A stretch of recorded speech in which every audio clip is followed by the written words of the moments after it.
With the nature of telemedicine being virtual and the fact that clinical trials thus far have only been conducted in person, it may seem strange or impossible to try to move clinical trial participation to the virtual space. However, clinical trials are so important to research and getting the best care to patients that researchers are beginning to figure out how to make this a reality.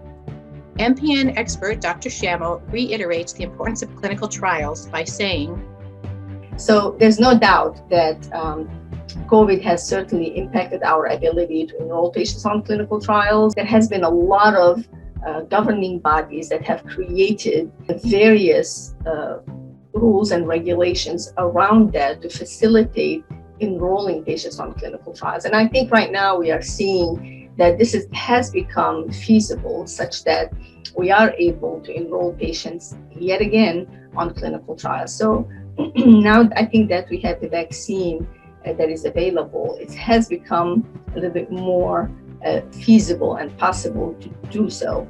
So this should not stop us. I think we should continue to seek better treatments for MPN patients, and truly the only way to do so is by enrolling patients on trial. So what ideas do researchers have to start making clinical trials available via telemedicine?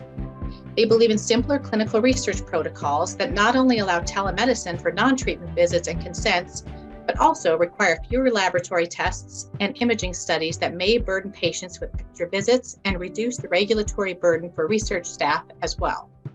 It is important to specify that patient visits and/or consents can be conducted remotely in the trial protocol.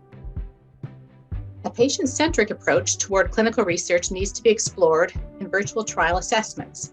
A 2022 ESMO Journal article by Sessa et al. Described new approaches to oncology clinical trials, including the use of electronic patient consent forms and medical updates, local laboratories for blood tests, home nursing visits for blood draws or infusions, and electronic patient-reported outcomes.